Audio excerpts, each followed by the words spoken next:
Meus amados, nós estamos na leitura bíblica comemorativa e a gente está andando na palavra do Senhor.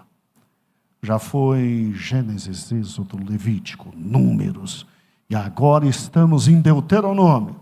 E caminhando até chegar ano que vem e louvar a Deus, porque lemos juntos a palavra do Senhor.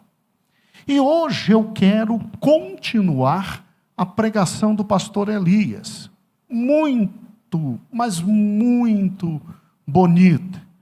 Eu não pude estar no domingo passado, eu estava em Lusiânia e dando posse ao pastor ali, e a igreja, graças a Deus, reviva, alegre, feliz.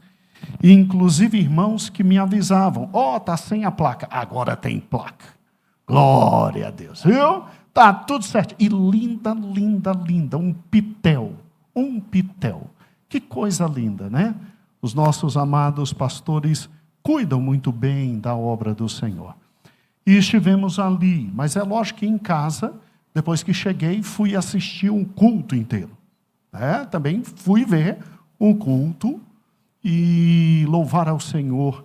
Que bênção o culto passado. E eu quero aproveitar e continuar a pregação do querido pastor Elias. Ou seja, eu peço que, por gentileza, você hoje me acompanhe. Todas as imagens eu tirei desta obra-prima, que quando você puder, compre, irmãos. Atlas Bíblico Patmos. Isso aqui é da CPAD, uma das melhores obras em matéria de atlas que eu já vi.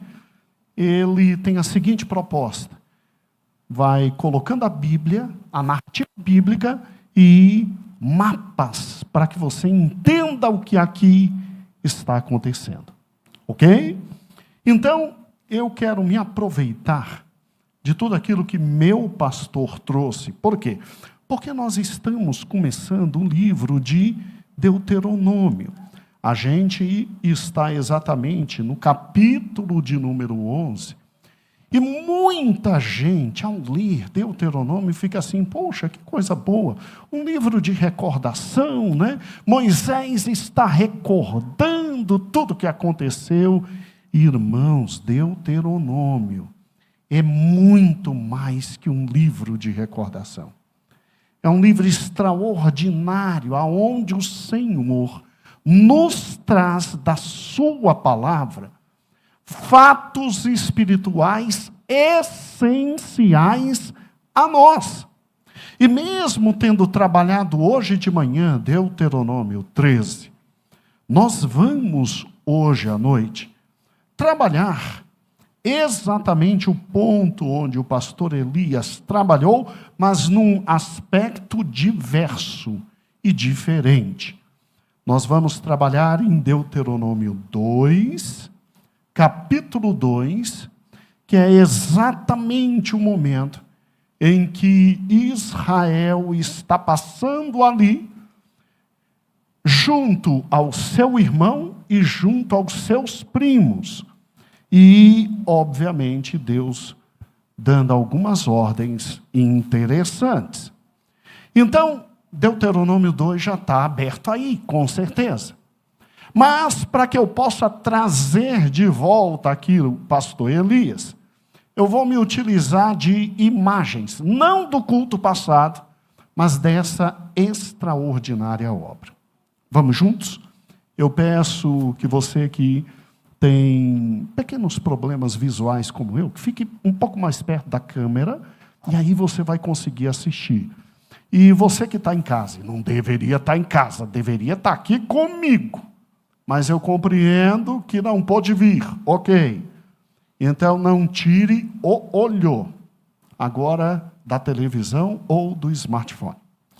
Vamos lá, vamos recordar tudo aquilo que pastor Elias nos trouxe em poucos segundos com você. Jojo é que está ali ou é o Davi? É o Davi.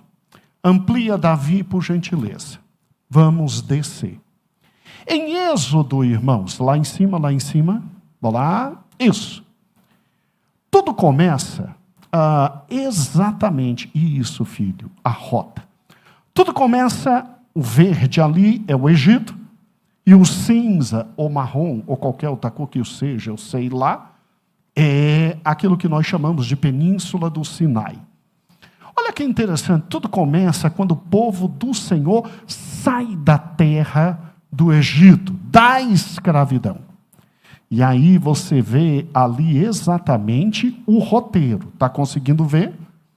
Ele está descendo, é aquela linha vermelha, e isso, Davi. E aí vem Mara, Elim, deserto de Sim, até chegar a Refidim, e no monte o quê? Sinai. Esse trecho todo foi um período de 3 meses, e ao chegar no monte Sinai, eles ficam ali o período de o quê? 1 ano, como você já viu. Muito bem, passou 1 ano, construído o tabernáculo, Deus quase acabou com todo o povo aí, porque foi aí que teve o bezerro de ouro. O que acontece? Por gentileza, a próxima imagem. O povo é chamado para sair daí e subir até a terra prometida e conquistá-la. Lá embaixo, filho, isso. O povo então sai do Monte Sinai e vai subindo, subindo, subindo, subindo, até chegar em Cádiz. Ok? Ele sobe como um povo só, até chegar em Cádiz Barneia. Exatamente aí, meus amados irmãos, que você tem Moisés dizendo: agora nós vamos entrar na terra prometida, e nós vamos conquistá-la. E aí o povo diz: então tá bom, vamos dar uma olhadinha. 12 espias são escolhidos para sair daí e subir em toda a terra prometida. Terceiro slide, por gentileza. Olha que interessante. Quando eles sobem na terra prometida, aí está Canaã. Vocês estão vendo o Mar Morto. Lá em cima, o Mar da Galileia.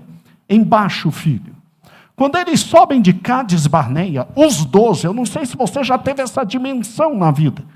Eles vão subindo e vão até lá em cima, e eles olham cidade a cidade. Olha o tanto que esses homens andaram. Eles andaram o equivalente hoje a todo o estado de Israel. E chegando lá em cima, eles atravessam além do estado de Israel, porque ali está Tiro e Sidom, e ali do lado Damasco. Tá? Olha que interessante, cidades hoje do Líbano, mas eles voltam. Diminui Davi, e quando eles voltam, eles vêm dizendo: a terra é maravilhosa, a terra é fantástica, mas nós não vamos entrar, porque eles são maiores e mais poderosos que nós. A gente não aguenta esse povo, e nossos filhos serão como chiclete na boca deles. Chiclete é um termo atualizado. Eles diziam, como pequenos gafanhotos, que eles morderão e engolirão. Né? Muito bem. Aí teve todo aquele problema. Quiseram matar Moisés. Levanta um novo general e vamos voltar. Josué e Caleb dizem: não, vamos avançar. E esse povo nada de avançar e vamos matar Josué e Caleb. Deus se manifesta, Deus diz: beleza, já que vocês não têm fé, porque para entrar na terra da promessa tem que ter o quê? Fé. Quer entrar na terra da promessa sem fé? Meu amigo, ok, vocês vão morrer no deserto, e o filho de vocês é que vai entrar. Agora, olha que interessante. Depois que eles ouvem isso, acontece o que vem no próximo mapinha. Vamos lá.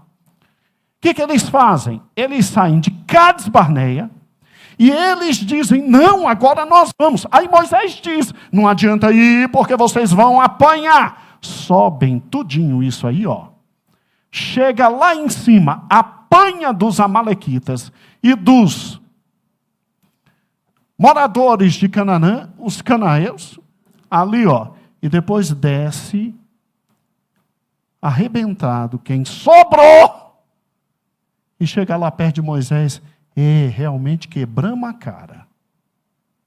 Ficam 40 anos aí. Até que a geração passada morra. E aí vem o que nós queremos. A continuidade da pregação do querido pastor Elias Santana, o próximo mapa. Olha, irmãos, que interessante. Davi amplia, vai lá para Cádiz Barneia. Lá para Cádiz. Ok, meu filho? Todo mundo está vendo? Se eu estou vendo, você está vendo. O parâmetro sou eu. Se eu estou vendo, você está vendo. Davi segue a linha vermelha. O rastro de sangue. Eles saem daí porque Deus disse, agora levanta. Terminou o livro de Números. Levanta porque nós temos que caminhar e conquistar.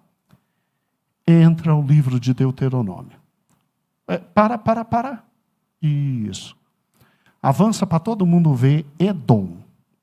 Avança para todo mundo ver Edom. Parou. Isso. Estátua. Ok. Você está vendo que eles poderiam continuar no rastro vermelho pontilhado? E passar por meio de Edom? Ali se chama Estrada do Rei, Estrada Real, e que ia diminuir consideravelmente o tempo desse povo. Adivinha o que o rei de Edom disse para eles? Quando Moisés pediu, deixa eu passar. Edom era descendente de quem? Você se lembra? Esaú, descendente de Esaú. Irmão de quem? Jacó, briga de irmãos. Israelitas, descendente de Jacó. Esaú, edomitas. Disseram, por aqui você não passa. Não, mas a gente passa, a gente só paga o café, o lanche, o que gastar, a gente paga. Não passa. Veio o rei, e aí está o que o pastor Elias, domingo passado, falou. Eles tiveram que descer. Desça, Davi. Olha a volta que esse povo deu. Olha até onde eles foram. Pastor, por que não cortou no meio? Porque ali é cheio de montanha. Desceu até lá embaixo. E depois teve que voltar. Volta, filho. Está lembrando a pregação do Elias? Ela está me vindo toda de novo na mente. Tem gente que desiste porque tem que dar a volta. Não tem problema. Parou. Tiveram que dar a volta. Aí Moisés conversa com o rei de Moabe. Posso passar? Nunca, jamais. Tiveram que dar a volta. Suba, Davi. Gravou o nome Moabe.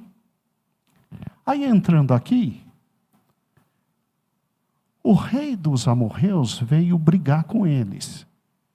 Eles arrebentaram e já começaram a tomar toda essa terra aqui em cima de Moabe. Continue, Davi. Olha que interessante. Ali em Abel Sitim, teve a primeira grande guerra e eles acabaram com o rei dos amorreus. E aí eles subiram. Olha quem ficou do lado, você está vendo? Amon. Amon, eles não entraram. E aí subiram. Pode subir, filha. O próximo slide. Lá de baixo. Isso aí, Amon. Subiram pelo lado onde podiam subir. Não mexeram com Amon. Está vendo que eles não mexeram nem com Moabe, nem com Amon? Suba. Preste atenção nisso. E aí eles vão até Ramote Gileade. E ali em Edrei, eles lutam com Og e tomam toda esta terra. Tire, por gentileza, meu filho. Muito obrigado. A pergunta que eu faço é o seguinte. Pode agora retirar toda a imagem. por que Deus já não deu tudo para eles? Por que Deus proibiu? Tudo bem, a terra de Edom lá embaixo, tudo bem, é irmão dele. Ah, mas Amon e Moabe, primo, e primo distante, filhos de Ló. Por que Deus não deu? Já ia tomar tudo mesmo, depois aquela terra que eles tomaram, ficou na mão deles, e era de quem? Era de Rúben, de Gade, de metade de Manassés. Por quê? Porque será que em Deuteronômio, capítulo 2, abra agora comigo, meu amado irmão, em Deuteronômio, capítulo 2, se diz de forma muito clara e direta.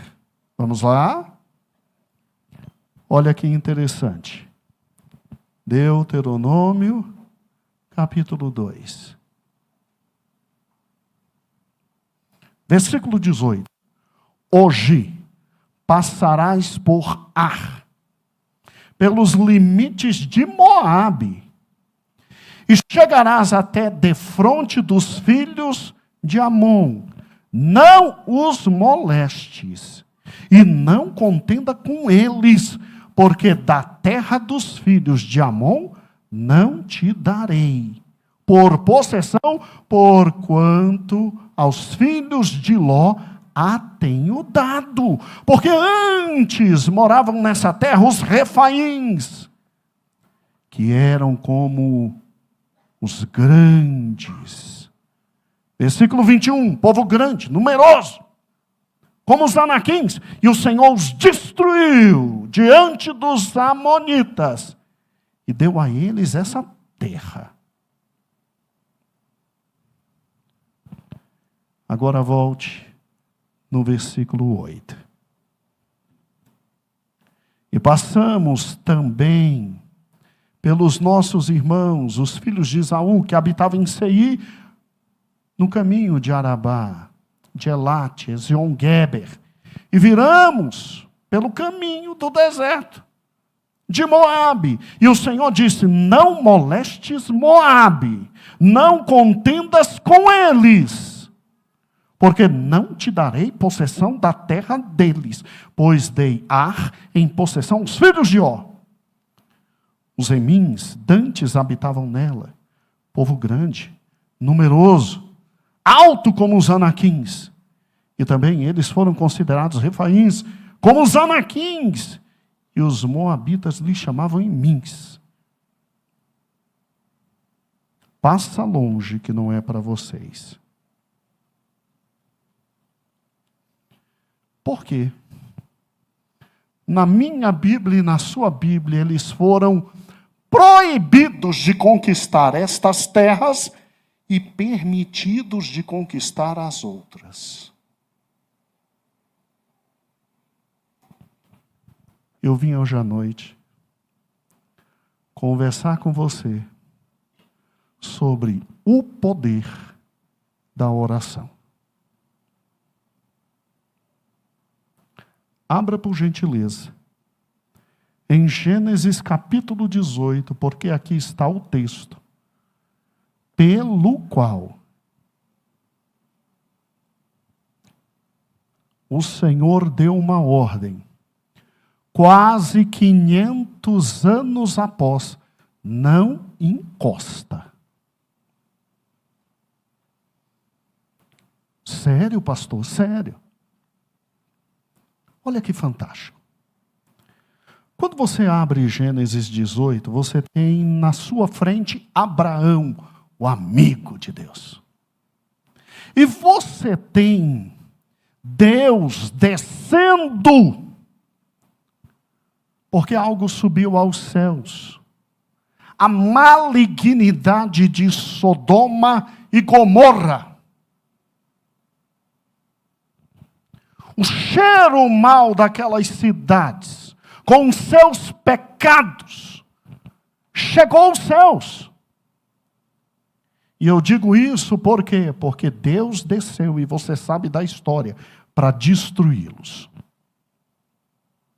E Deus disse a Abraão: eu já te dei essa terra, mas você não vai ter posse dela agora. São os teus herdeiros que depois, na 4ª geração, terão a terra. Porque a maldade dos homens aqui não chegou até os céus. Só que Sodoma e Gomorra, a maldade já tinha chegado. E Deus resolveu destruí-las. Um amigo, professor, um dia me perguntou: mas por que não houve oportunidade para eles? Quem disse que não houve? Quem disse que Sodoma e Gomorra não sabiam da graça e da misericórdia de Deus? No mesmo tempo que Sodoma e Gomorra existiam, existia Jebus, futuro Jerusalém. E quem era rei de Jebus? Melquisedeque, rei de Salém, homem de paz e justiça, homem a quem Abraão reconheceu como homem de Deus, e a ele entregou o quê? Dízimos. Aquele povo não poderia, diante de Deus, dar desculpa: eu não sabia que pegar meu filho e queimar a Moloque é pecado.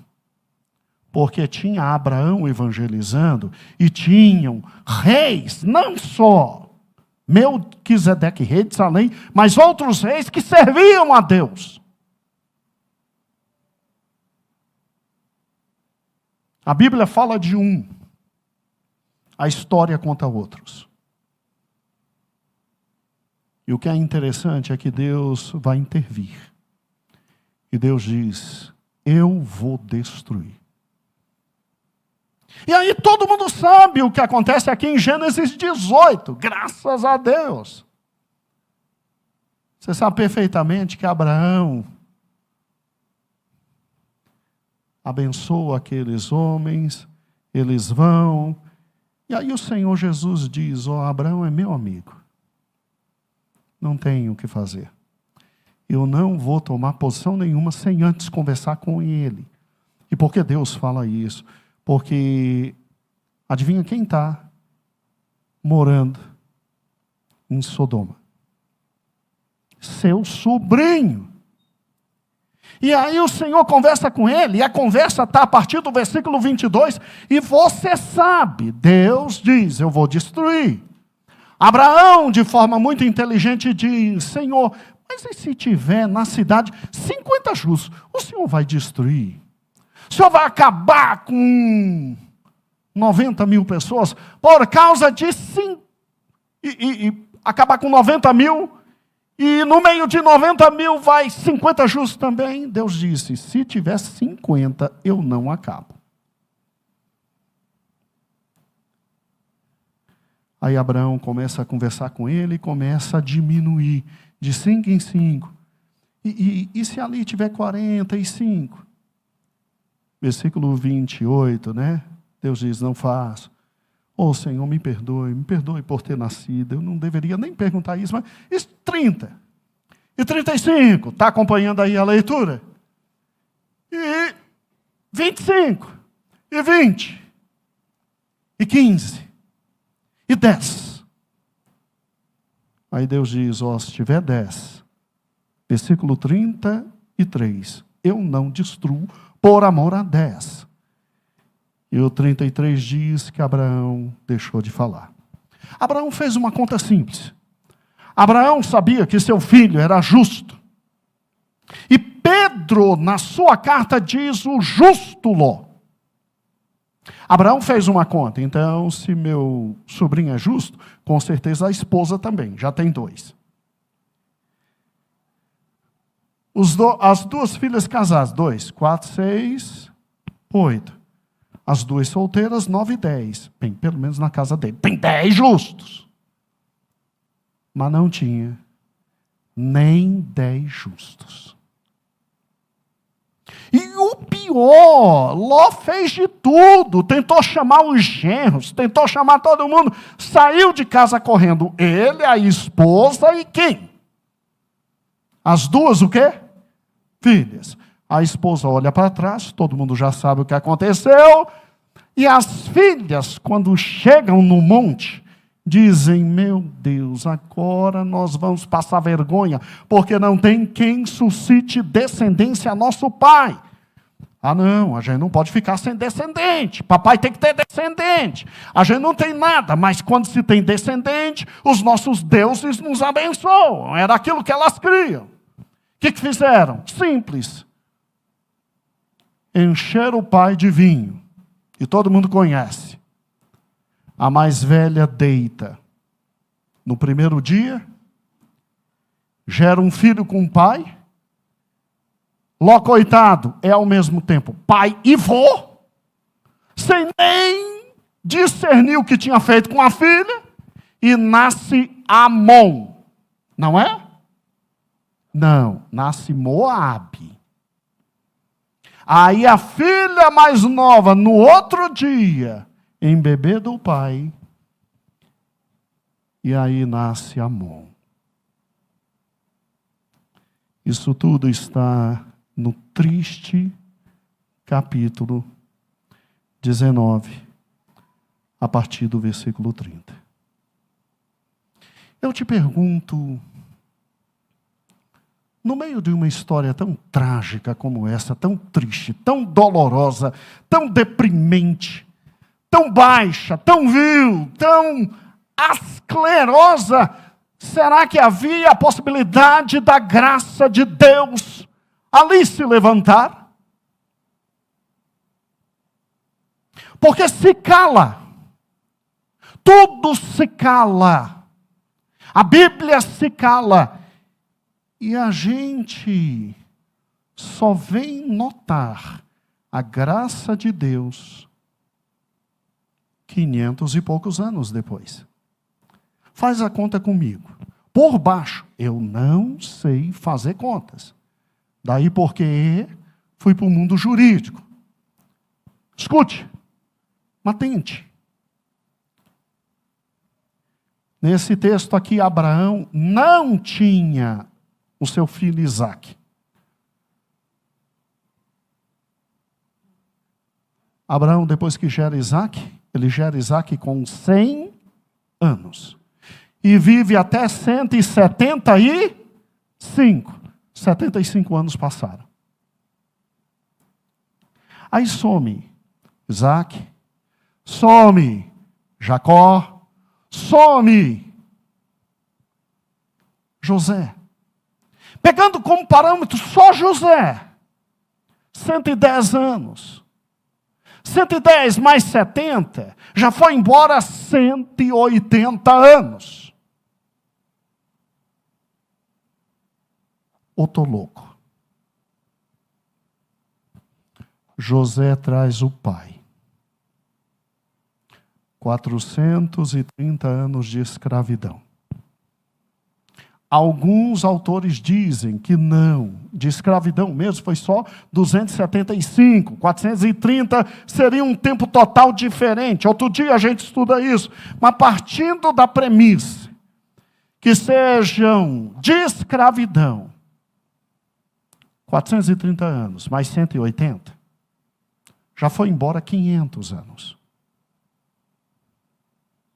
Aí o povo é liberto. Aí o povo, na hora de entrar, simplesmente me faz o quê? Estou com medo. 40 anos de molho, para todo mundo morrer e os filhos de vocês entrarem na terra. Já chegou a 600 anos. E quem acredita que é só 275, o tempo de escravidão, chegou então a 400 anos.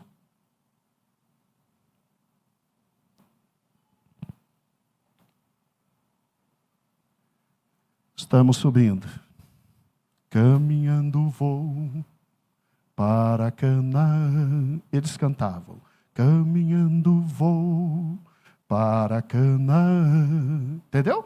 A gente pegou deles. Foi um remaster antiguinho. E aí pegamos essa música deles.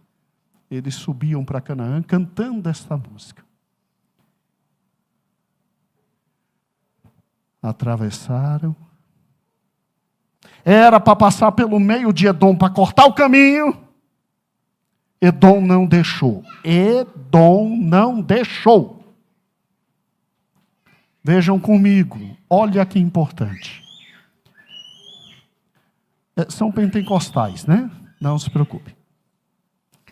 Edom não deixa. E Deus diz para eles em Deuteronômio: não incomodem Amon e não incomodem quem? Moabe. Porque a terra que eu dei para eles, eu dei. Eles não tinham condições nem de lutar. Vinham de mães e de uma história de incesto. Eu fiz esses meninos crescerem, se tornarem fortes, grandes, e eu dei a terra a eles. Não incomodem. Por que Deus falou isso? Por causa de um homem que um dia orou dizendo: e se tiver só 10 justos? A palavra de Deus é inigualável. Você está pensando que quando você dobra teus joelhos e fala com o Senhor, isso não tem efeitos? Você está pensando que o Senhor te ama a ponto de responder a tua oração só hoje? Você está pensando que a tua oração não gera efeitos num futuro que às vezes você morto já estará e nem sabe a dimensão que isso alcançou? Você acha que você serve um Deus que simplesmente te ouve só aqui e agora e responde coisas pequenas, porque você e eu somos pequenos e não sabemos nem pedir? Ele é maior, Ele é grande, Ele é amoroso, Ele é incomensurável, Ele é digno de todo louvor. Ele é Deus de graça e misericórdia, que faz misericórdia até 1000 gerações de quem o teme e anda no caminho dele. E até quando tem que aplicar o semeou, plantou, vai colher, ele ainda é misericordioso e diz: eu visito só até a 4ª geração do maluco que não quer me servir. Porque eu sou bom. Você nunca tinha visto isso? O Senhor está te abrindo os olhos nesse momento. Então entenda que a oração de um justo pode muito em seus o quê? Efeitos. Abraão ora para que Deus tenha misericórdia do seu sobrinho. E Deus diz: meu amigo, eu te amo. Chega um momento em que na conversa de Deus com Abraão, Abraão está tão constrangido, que Abraão não consegue nem mais trazer números para o Senhor, porque abaixo de 10, não ter 10 justos, aí não tem o que fazer, aí é brincar com a misericórdia de Deus, ele não tem nem coragem. E não é assim na nossa vida. Às vezes a gente, chega um momento que a gente não consegue mais orar. Chega um momento que a gente não consegue mais falar. Chega um momento que a gente só geme lá dentro. Mas Deus vê. Deus olha. Deus escuta. Antes que a palavra venha na minha e na tua boca, o Senhor já a conhece. Nunca se ouviu falar de um Deus como esse, que pega uma intercessão de um servo dele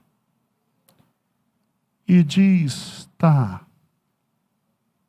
eu vou salvar o teu sobrinho. E mesmo depois de toda a complexidade louca, insana, que aquelas filhas daquele homem fizeram com ele, o amor de Deus vai até tal grau e de tal forma por Abraão que ele protege esses meninos. Escute, Amon nunca quis nada com o Senhor Deus. Moabe nunca quiseram nada com o Senhor Deus. Eles sempre fugiram da presença do Senhor. E deles é que vem o terrível Moloque, o Deus onde você colocava crianças, e essas crianças eram queimadas vivas, e os gritos de horror dessas crianças não eram ouvidas, porque os tambores rufavam de forma enorme.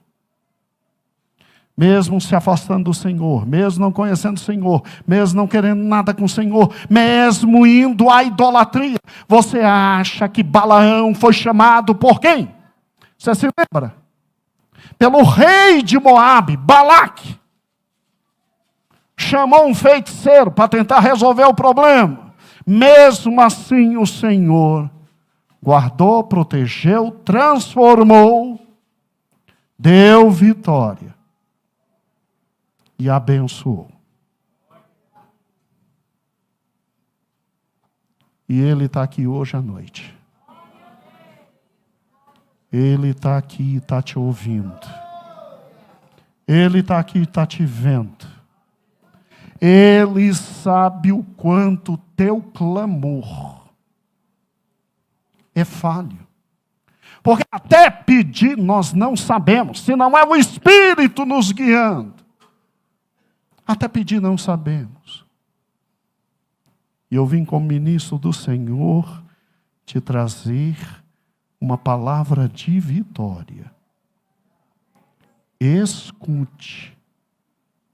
O Senhor, além de te atender, vai fazer por você muito mais do que você pensa, do que você imagina e do que você literalmente quer.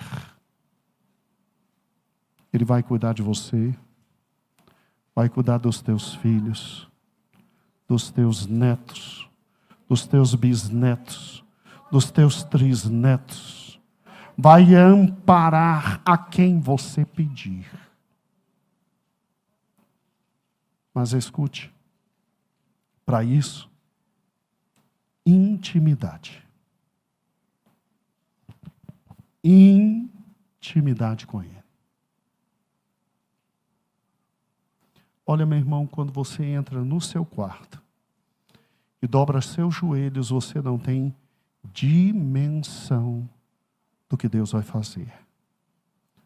Quando você vem aqui, 7 horas da manhã para as primícias, você não tem dimensão do que o Senhor vai fazer. Quando você está nas consagrações, nos lares, você não tem dimensão do que o Senhor vai fazer. Mas eu te provei na palavra, que mesmo que você morra e não veja tudo, o Senhor fará muito mais do que você está pedindo. Feche os olhos.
seu coração, chamou por seu nome, você atendeu.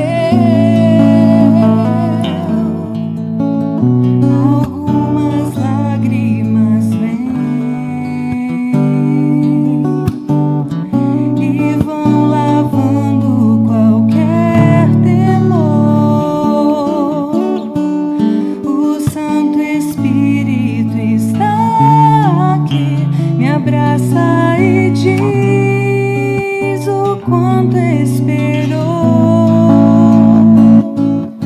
Sua vida vai desabrochar, vai sorrir, vai cantar.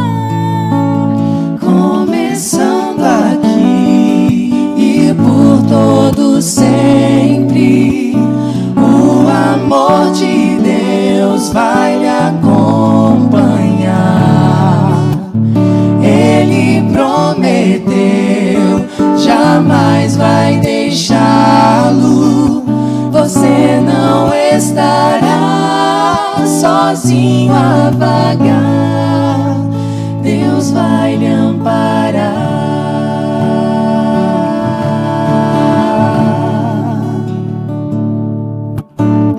Se o amanhã lhe trouxer temores, dúvidas e pesar, Jesus ao seu lado vai estar para completar o que começou. Sua vida vai desabrochar, vai sorrir, vai cantar. Começando aqui e por todo sempre, o amor de Deus vai lhe acompanhar. Ele prometeu, jamais vai deixá-lo. Você não estará sozinho a vagar.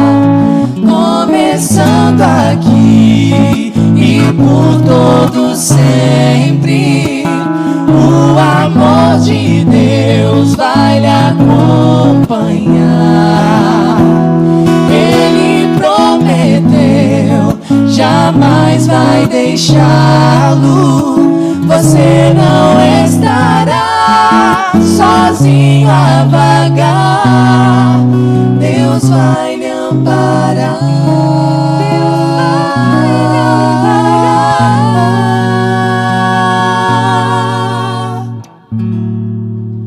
Deus vai lhe amparar.